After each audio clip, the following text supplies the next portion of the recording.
In the freezing rain at a train station, a poor black woman gives her last $12 to a shivering stranger just to help him get home. No name, no promises. A few days later, when she's exhausted, starving, and has nowhere left to go, that man returns, but now he looks completely different, and he brings with him an offer that could change her life forever. Before we dive in this story, let us know where you're watching from. We'd love to hear your thoughts. The train station was almost empty except for the cold and the sound of dripping water echoing off the metal roof. It was the kind of gray morning that pressed down on your bones, the kind that made everything feel heavier, slower, harder to believe in. Nora Lane, Black 26, wrapped her coat tighter around her thin frame as she stepped onto the cracked platform of Central Station in Riverton. Her fingers were red from the cold, her shoes soaked through from the rain. The job interview she was headed to wasn't some dream opportunity. It was more like a last shot at surviving, her last thread. If this didn't work out, she had nothing else waiting. She clutched a crumpled ticket in her hand and kept checking the board above her head just to make sure the train hadn't changed. It hadn't. She had 20 minutes. Enough time to sit down, breathe, maybe even go over her talking points one more time. But before she could move toward the bench, she heard a voice. Soft. "Excuse me," it said.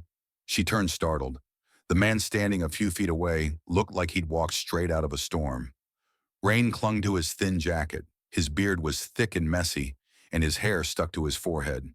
His eyes, blue, exhausted, and somehow apologetic, met hers. "I'm sorry to bother you," he said, voice shaking slightly like he hadn't spoken to anyone in a while. "But I had my wallet stolen. I need $12 to get home, just enough for a ticket. I know it sounds like a scam. I know you don't know me, but if there's any way you can help, I swear I'll pay it back." He looked like the kind of man people usually cross the street to avoid. But there was no threat in his voice, no smooth charm, just a cold, wet man asking for help. Nora didn't answer right away. She didn't move either. Her body froze as her brain started doing math. She had exactly $12 left. One single wrinkled bill tucked deep inside her coat pocket. That money was meant for lunch, something cheap and hot after her interview.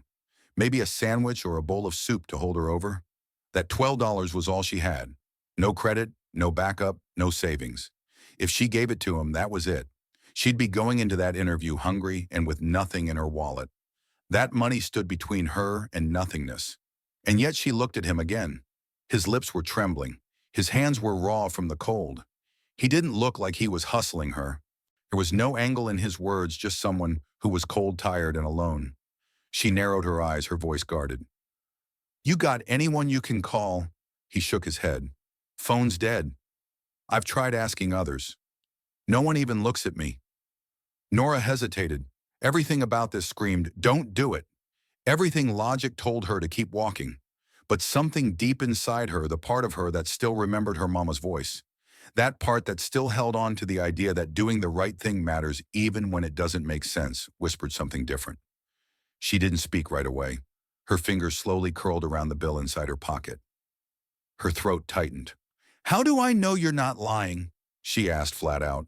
"You don't," the man said, not even trying to defend himself. "But I'm not. I just want to get home." She should have walked away, but she didn't. Instead, she pulled the bill from her pocket. It was damp from the rain and from her own nervous sweat. Her hand shook as she extended it toward him. "I don't know why I'm doing this," she said, her voice almost a whisper. "But I believe you." The man stared at the bill like it was gold. Then slowly, gently, he reached out and took it. His eyes never left hers. "I'll pay you back," he said, his voice cracking. "I promise." Nora managed a tight, tired smile. "Just get where you're going." The train screeched in the distance. It was his. He nodded, didn't say another word, and jogged toward the platform entrance. And just like that, he was gone. Gone into the rain, into the crowd, into wherever strangers go when they disappear from your life. Nora stood there for a long second, blinking against the wind. The loudspeaker crackled, calling out her train, her own chance. Maybe her last one. She boarded the train, water dripping from her sleeves, her stomach already hollow from skipping breakfast. The inside was warm, but she couldn't feel it. She sat by the window, watching the rain smear everything into a blur as the station slipped away behind her. She had no idea then, But that choice, that insane, irrational, impossible act of kindness with her last $12, was the exact moment her life began to change. The train pulled into the Riverton South Business District just past 9:30. Nora Lane stepped off with her coat still damp, her stomach twisted in knots, and the weight of that empty wallet pressing against her chest like a bruise. She'd skipped breakfast not because she wanted to, but because she didn't have a choice. That $12 was gone, given to a stranger, and now whatever came next, she had to face it. On nothing but willpower and borrowed faith, she found the office building after 10 minutes of walking through unfamiliar streets. Parkstone and Finch Consulting was stenciled in gold on the glass door. She fixed her hair in the reflection, took a breath, and walked in. The lobby was warm, with bright lights and smooth jazz playing low from invisible speakers. Everything about it felt professional and polished. Nora approached the front desk, introduced herself, and gave the name of her interviewer. The receptionist, a blonde woman in her 40s with a fake smile and sharp eyes, barely looked up from her screen. "You're Nora Lane." "Yes, ma'am. I am here for the 10-mile hours with Mr. Howard." The woman blinked, then stood up and walked behind a partition. Nora waited, trying not to wring her hands, trying not to notice how her coat still smelled like rain. 2 minutes later, the woman returned, her expression stiff. "I'm sorry, Mr. Howard said the position has been filled." Nora's heart stopped. Filled. But this was a scheduled interview I confirmed yesterday. I'm here on time. The woman didn't even flinch. "I understand, but there's been a change. Thank you for coming in. I came across the city." Nora said, her voice rising. "I prepared for this. I gave up my last." She cut herself off, clenching her jaw. "Can I speak to him, please? I just want 5 minutes. I'll wait." The woman's smile turned colder. "He's not available. You'll have to leave now." For a split second, Nora just stood there stunned. She had done everything right. Showed up dressed respectfully, spoke clearly. She knew she was qualified. She knew what she was bringing to the table. But as she turned to go, she caught a glimpse down the hallway, just past a cracked door, of a man in a pressed gray suit speaking with another candidate. A white woman, younger, laughing. It hit her all at once. This wasn't about the time. It wasn't about the position being filled. They took one look at her, black, wet, poor, and tired, and decided she wasn't what they wanted. Outside, the wind slapped her in the face like an insult. She walked down the block, in a daze, the traffic blurring around her. She didn't cry, not yet. Her eyes stung, but nothing fell. She just kept walking, her soaked shoes squishing with every step. The building that might have held her future was now a shadow behind her. She reached the bus stop. She couldn't ride, of course, not without fare. She sat on the bench anyway, staring at the schedule like it mattered. A couple beside her glanced her way, then shifted just slightly, as if distance might protect them from whatever they thought she carried. By the time she made it back to the west side, it was near dark. The room she rented, a narrow space in a peeling old house shared with 4 other tenants, sat at the end of a crooked hallway that always smelled faintly of mildew. Her key jammed in the lock. She twisted harder. Then she saw him, the landlord. He didn't look angry, just resigned. "Nora," he said, arms crossed. I know. I'm behind," she said quickly. "But listen. I went to a job interview today. It didn't go how I thought, but I'm still looking. I just need till Friday. Just a few more days." Did nod. Didn't shake his head either. Just stared. "I've already got someone else asking about the room," he said quietly. "They can move in tomorrow." "Tomorrow?" She blinked. "You're evicting me tonight." He didn't say the word. He just stepped aside. Nora didn't argue. What was there to say? She went and packed her things into the old backpack that had been with her since high school. 2 changes of clothes, a phone with a dead battery, a paperback novel her mother used to read aloud before bed. She left the key on the nightstand. That night she found a chair in the back corner of the Riverton Public Library, buried between tall shelves of dusty nonfiction. It was open 24 hours. Fluorescent lights buzzed above her. She tucked her bag under her feet and curled up like she was invisible. The security guard passed once, eyed her, then walked away. She didn't sleep much. The next night he told her not to come back, so she wondered. Found a metal bench near Maple and 7th. Slept sitting up, arms folded across her chest. The chill set into her bones. Her stomach was a hollow echo. She'd eaten nothing since yesterday morning. At dawn, a boy on a skateboard zipped past and tossed an empty soda can at her feet. At a job, he mumbled. She didn't look up. By the fifth night, she was numb. Numb from the cold, numb from the noise, numb from the way people walked right past her like she didn't exist. She ended up at a bus shelter. The glass was cracked. The wind howled through the seams. She tucked her head down and tried to disappear. That night, Norlane cried. Not loud, not with sobs, just tears running silent down her face, soaking the collar of her coat. She missed her mama's voice. She missed warm hands. She missed being known, being safe. The hunger gnawed, but it wasn't the worst pain. The worst was the hollow feeling in her chest, like the world had forgotten she ever mattered. And maybe it had.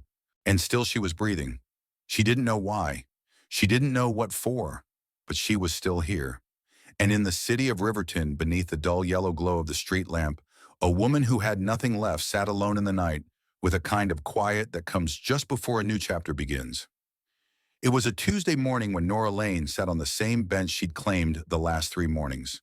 Curved metal cold to the touch, wedged under the half-dead elm tree in the middle of Riverside Park.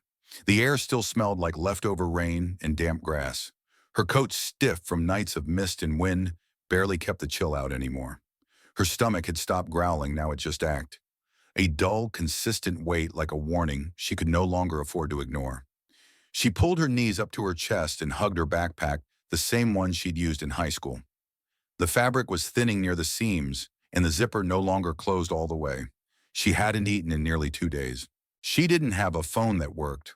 No home, no calls, no safety net. It felt like the whole city had moved on without noticing her absence. And maybe that was the worst part, being forgotten before you were ever really seen. She heard footsteps before she saw her. The woman moved slowly but with purpose.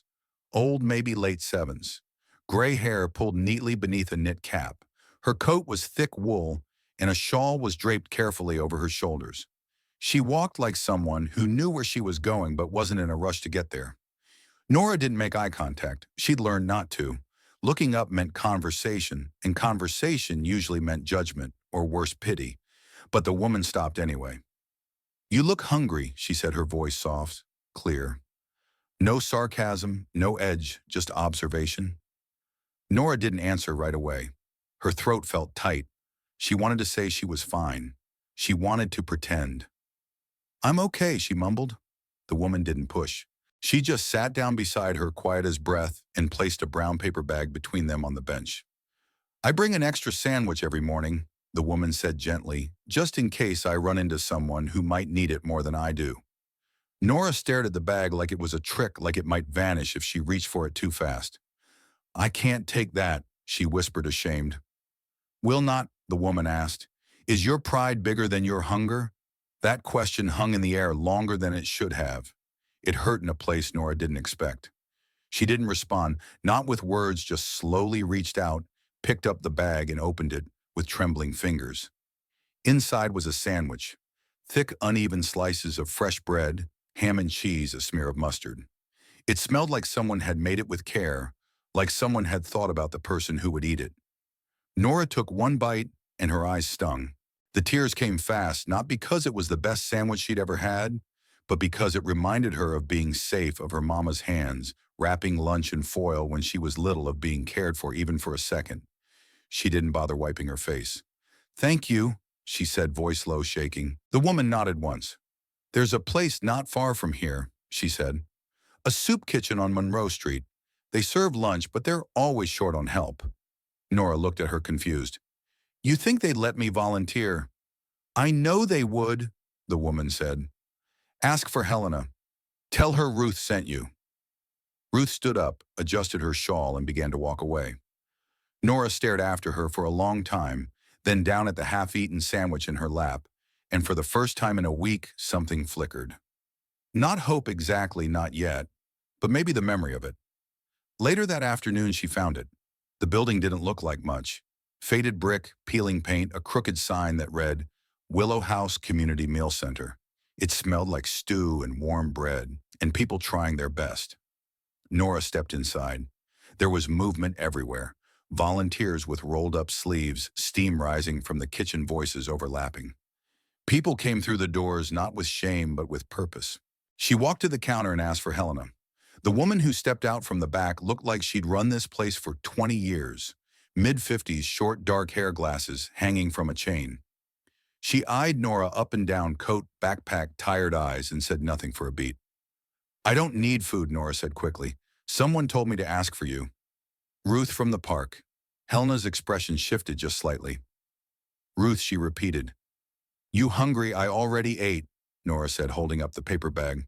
"She fed me." I want to help if you'll let me." Helena didn't smile. Not yet.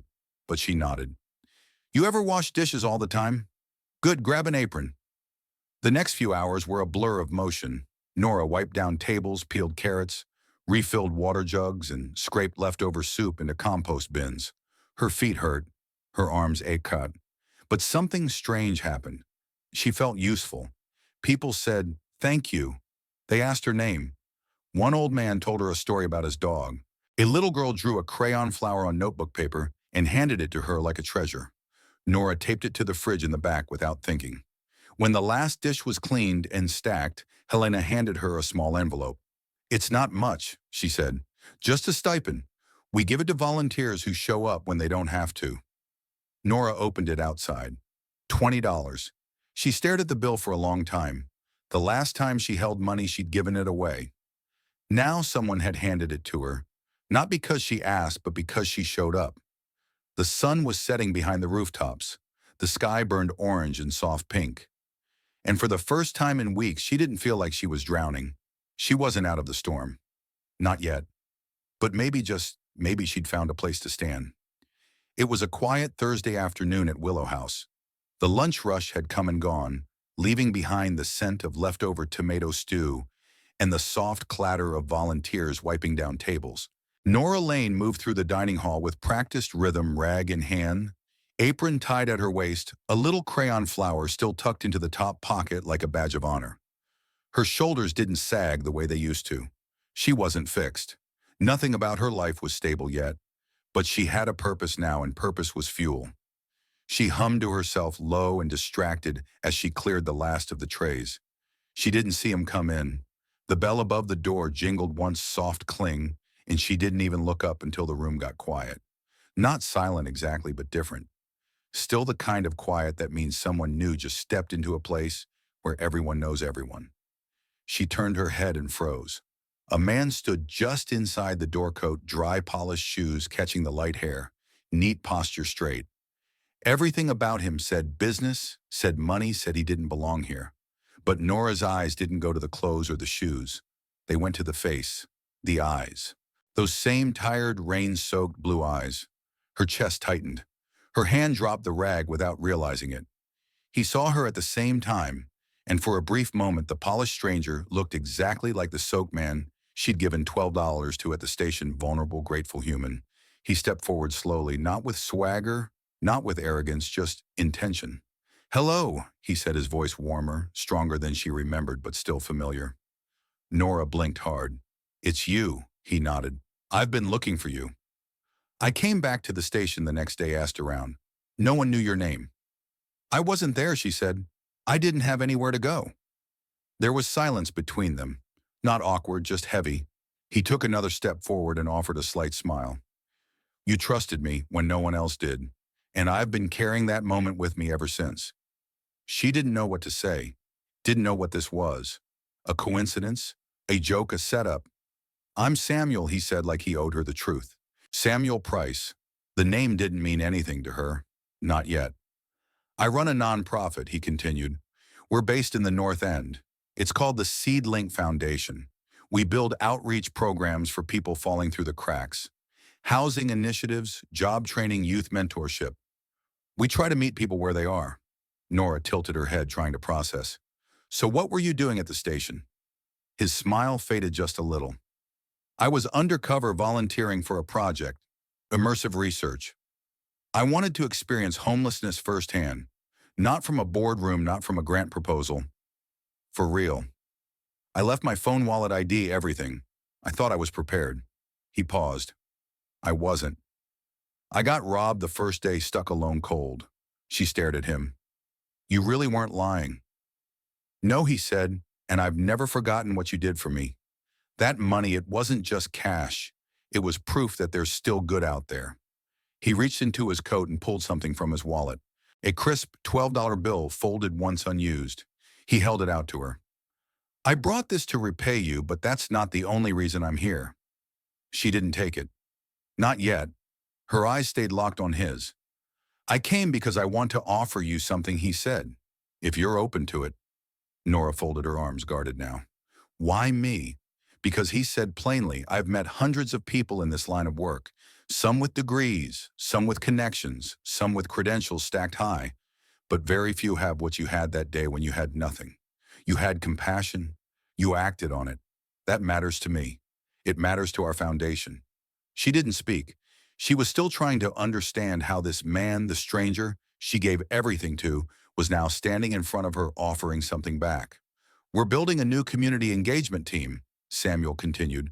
I want people who know the system from the inside, who felt the cold bench, who understand hunger not just as a policy term, but as a real thing. We'll train you, mentor you, get you housed, stabilized, and then, if you're willing, you'll help us build programs that actually work. Nora's voice was flat unsure. I don't have a degree. I don't even have a mailing address. I don't care, he said. We've hired folks who lived in cars who raised themselves. You're not a risk to us. You're a resource. Still, she hesitated. Why should I believe this is real because you believed in me when you had $12 left and no reason to let me return the faith? She looked at the bill he was holding out, then passed it to the door to the table, to her own tired reflection in the metal counter. She didn't feel ready, but maybe she never would. Finally, she reached for it, not for the money, but for the thread. The next thread. I'll think about it, she said, her voice barely above a breath. Samuel smiled. That's all I ask. And just like that, the next door cracked open. 3 days after that conversation, Nora Lane stood outside the Seedling Foundation headquarters on the north end of Riverton, staring up at a repurposed brick warehouse with tall windows and ivy crawling across the side like it belonged there. The place looked nothing like what she imagined. It wasn't sleek or corporate. It looked lived in. It looked honest. And right then, standing there with the $20 still tucked in her pocket and the sandwich bag from Ruth folded neatly in her backpack, Nora made a decision. She stepped inside. Samuel was waiting just past the lobby in jeans and a t-shirt, this time clipboard in hand, chatting with a young man setting up folding chairs in a meeting room. When he saw her, he smiled. Not wide, not dramatic, just real. He introduced her to the staff as if she already belonged. Not as a case, not as a story, but as a future colleague. That alone changed something inside her. Over the next 2 months, she trained, learned to ask questions, took notes, shadowed outreach teams. She was assigned a temporary studio apartment, cleaned sheets, working heat-a-lock that worked. She used the $20 from Helena to buy a used pair of shoes and a spiral notebook where she began scribbling ideas between sessions. Mobile meals hotline for shelter waitlists, street mentor program, non-ID support intake. Half of them were impossible, but all of them mattered because she knew better than anyone what being overlooked felt like. Her transformation wasn't easy. Some days she froze up in meetings. Other times she questioned if she deserved any of it. But every time she showed up, someone reminded her why she was there. Not to be saved, but to build. To give back what she once needed and didn't have. Then came the envelope. Samuel handed it to her on a rainy Thursday, the kind of day that echoed the one at the train station.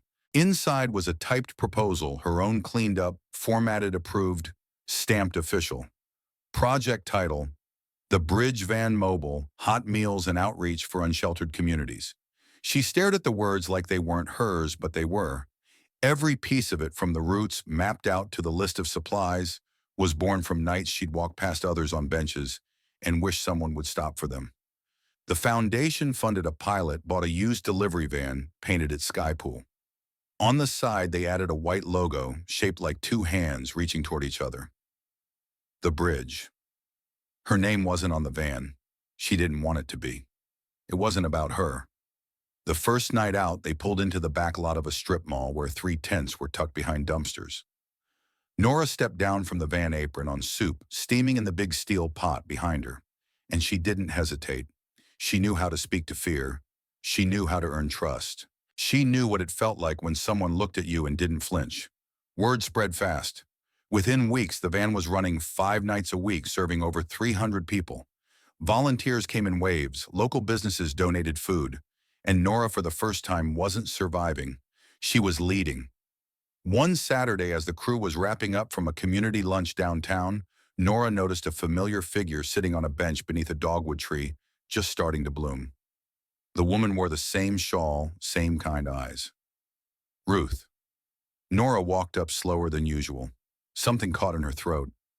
"I thought about you every day," she said. Ruth smiled. "You found your way." They sat together in the shade, eating quiet cookies someone had dropped off in a brown paper box. Ruth listened as Nora told her everything from Willow House to the van to the strange full circle that had brought her here. Then Ruth chuckled a small knowing laugh.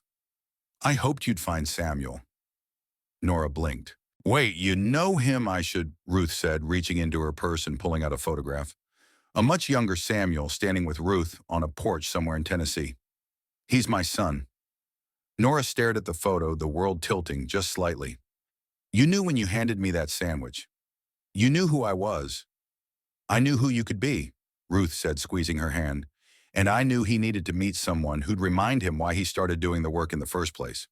That night, Nora sat on the roof of her building under string lights someone had put up for fun. Samuel joined her, bringing coffee like he always did after a long day in the field. They talked about funding, expansion, a new partnership with the city. But somewhere in the middle of it, they fell quiet. Samuel looked out at the skyline and said, "You ever think how small the moment was? $12. And now this." Nora didn't answer right away. She was holding something in her hand, the folded brown paper bag Ruth had given her. She'd kept it not for the sandwich, but for what it represented. A choice, a crack of light in the dark. It was never about the money, she said. It was about someone seeing me long enough to feed me, long enough to remind me I wasn't gone yet. 1 year later, the Bridge program had expanded to 3 vans, 12 staffers, and a rotating roster of over 50 volunteers. They offered food, first aid kits, referrals to shelters, and job placement info. But more than that, they offered dignity names, remembered eyes, met hands, reached out. Nora stood on stage at Riverton City Hall during a community recognition event, holding a plaque she never expected to receive. The mayor called her a changemaker, but all she could think about was that bench, that sandwich, that question. Is your pride bigger than your hunger? She closed her speech with this. "I didn't get here by climbing. I got here because someone reached back. If you're holding something that might help someone rise, don't wait for them to ask. Just offer it. That's how we build bridges." And with that, Nora Lane stepped off the stage. Not to applause, but to action, because for her, the work had only just begun.